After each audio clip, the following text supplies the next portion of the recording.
Hello everybody, welcome back to another video. Now today I did plan on doing some stud work in the cottage, but I found something that wasn't very, let's say, pleasant.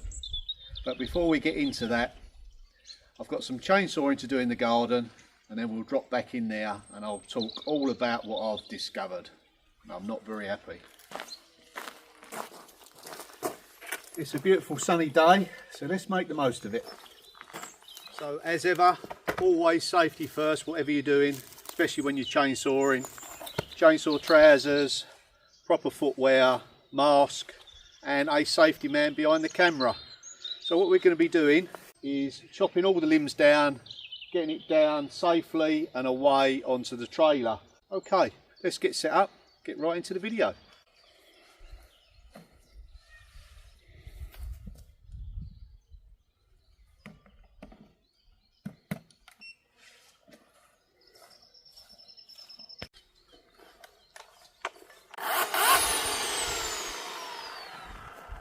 Okay, so we've got our power sorted out. I'm going to go and get the solar panel. I'm going to set it up next to our battery pack, so as the sun's out, why not use free electricity? So we're all getting set up. I'm going to use my petrol chainsaw as well, but because of ease of noise and that, sometimes it's easier to use this electric one when we're filming. Well, this one produces about 250 watts. 200 at the moment, but the sun has just risen. Okay, I think we're nearly done. Let's get started.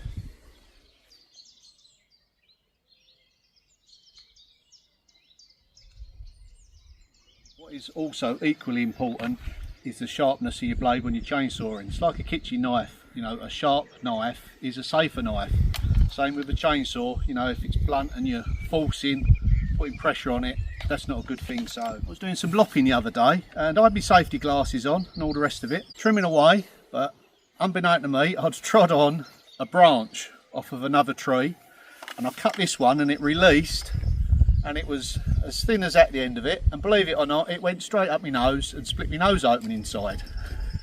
It didn't really hurt that much, but it just goes to show you, you know, even when you're doing the simplest of things, even with a lopper, you really should have one of these on. So when I'm doing lopping now, I'll put these on. We'll cut all these wispy bits off the end first. We'll make a safe access through here for the big limbs. That way you ain't going to trip over everything.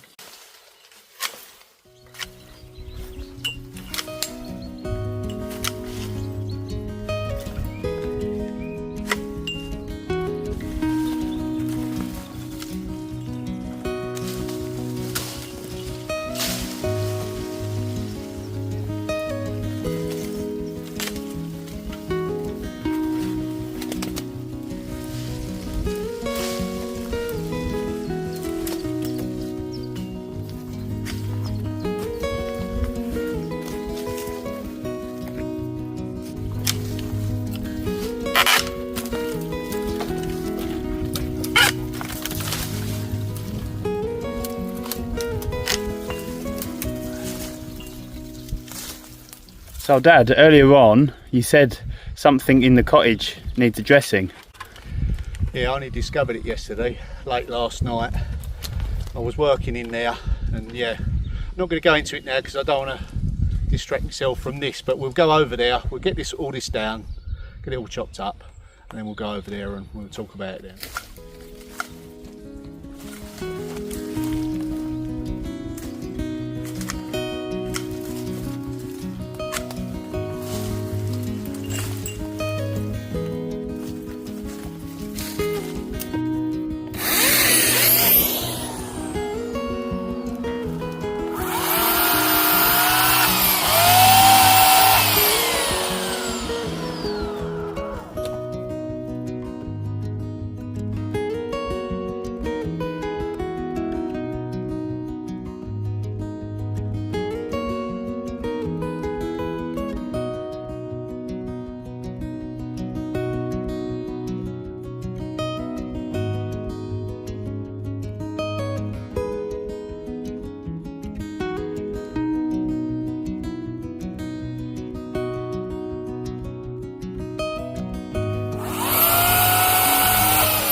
Yes, and as you're well aware, safety is always my #1 priority in the workplace, but not just in the workplace, online too. That's where NordVPN come into it, who have kindly sponsored us today on this video.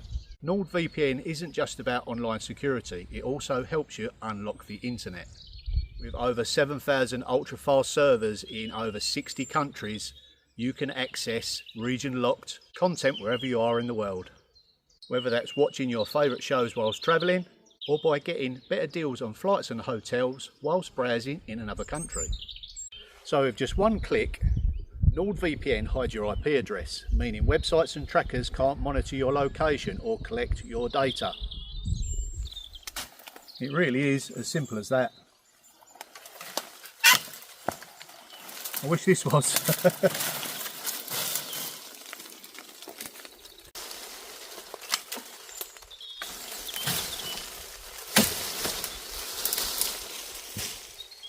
NordVPN also blocks malware, trackers and annoying pop-up ads.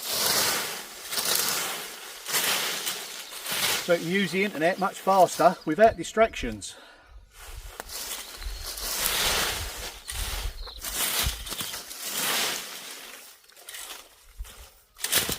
Dad, tea's ready. Okay, well apart from those distractions of course, they're nice ones.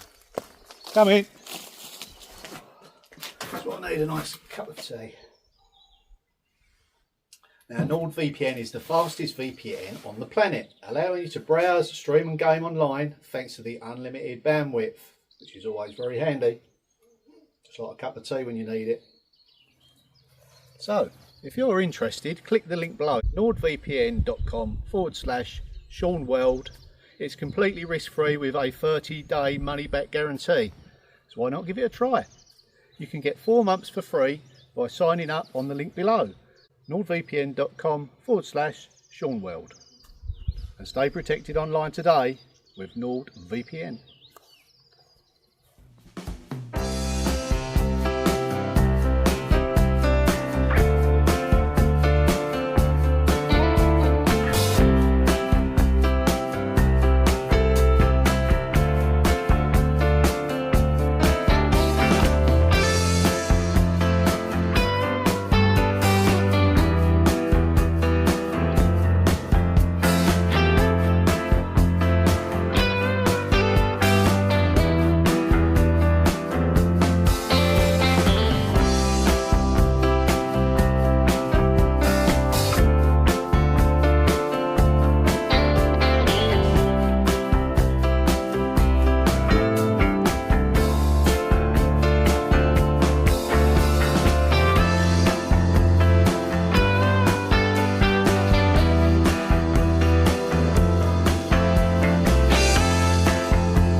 Now when you've got a laying tree like this, as tempting as it is just to cut everything you see, you have to stand back and kind of look at how the tree is laying.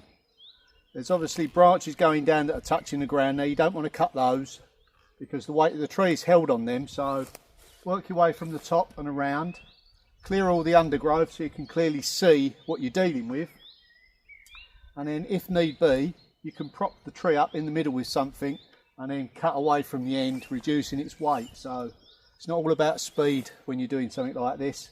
Take your time, think things through, yeah, and stay safe.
that's gone tight now. So what that means is there's a lot of weight bearing on it.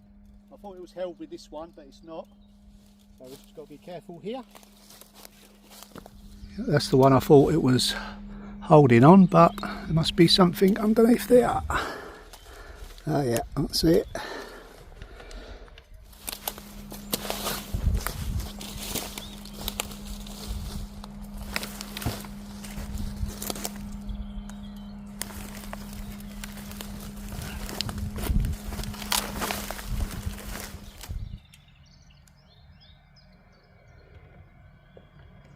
Right, see you in the cottage.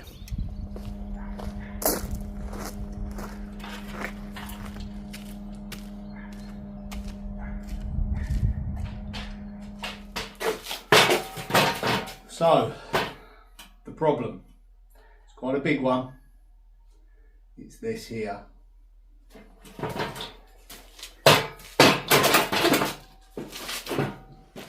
Now the problem is with this main beam. And I've got some acros up here to hold it in place. And what I was doing yesterday, I was about to remove this side of the timber. I've already had a poke around in here and it felt pretty solid, to be honest with you. I put nails in it and yeah, it felt hard, which it is up to that point. Now I made a big hole in here to dig this out, and to my surprise, behind this beam in the wall, what, Jim?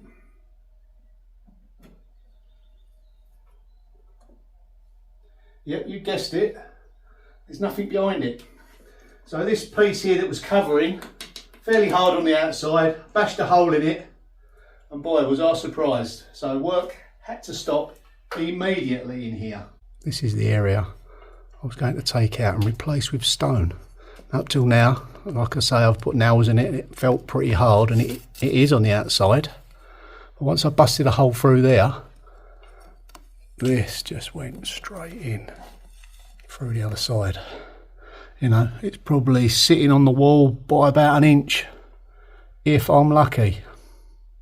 So what does that mean for the project? Well, for the time being, I've just got to stop work in here so I can make it 100% safe. Now what I'll probably do is get a few more acros underneath here, remove this section, get a new piece of oak, same dimensions as that one, and splice it in so it's got like an angle cut going up, and then that way we can fix and save the beam, you know. But once I've cut into this, if it's hollow on the inside, then that's a different story. I won't be able to splice into it. So until I actually cut right the way through, it may be that it's just rotten on the end and this is all okay. You don't really know until you cut into it.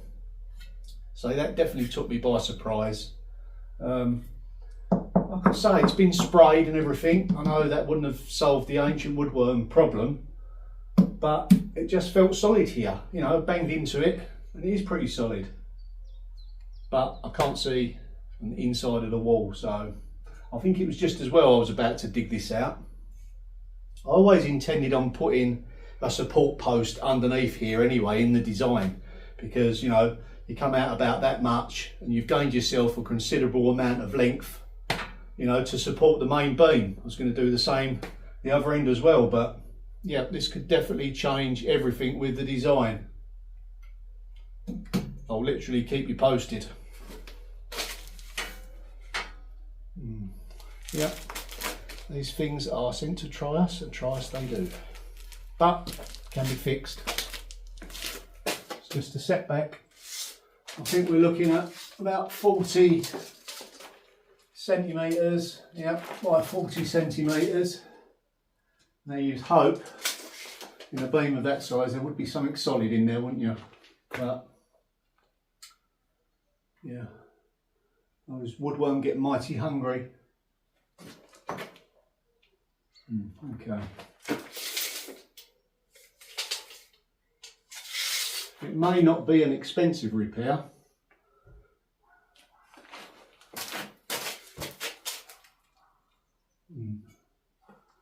be an easy one. I think looking at it with this space here, once that's removed, once I get my new piece of oak, it may help me get it into the wall and then back this way, and then I'll have to block behind and block all the way around it. Maybe a strap, maybe a post, like I say, with a cantilever, maybe another piece underneath that new piece going across. Yeah, as I look underneath there, it's not looking promising. Just as well I found it, eh?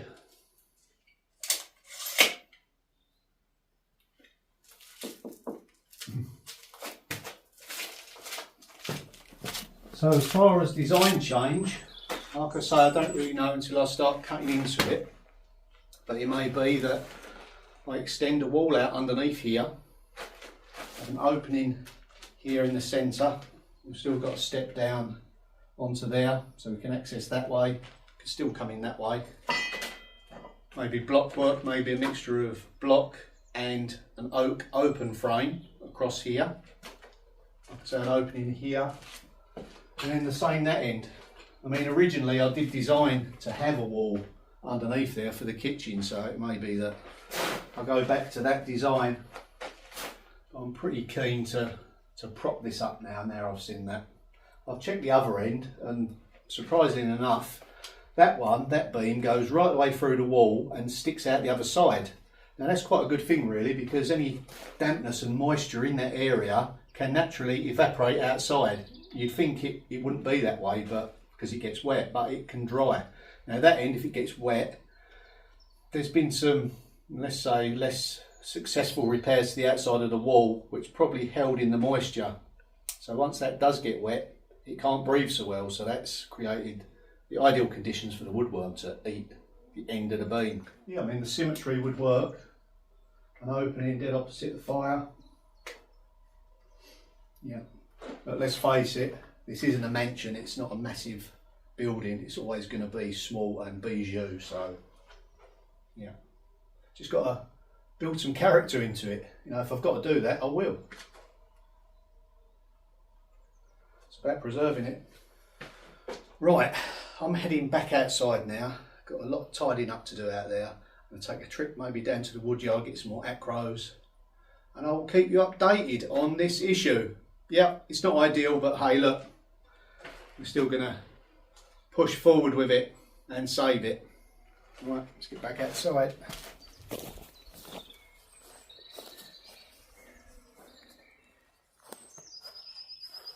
And I'd like to say a big thank you to NordVPN for sponsoring this video. It really does help my channel. Check out the link in the description and get yourself a saving on there. Okay, thanks for watching. Hope you enjoyed it, and I'll see you all in the next video. Bye for now.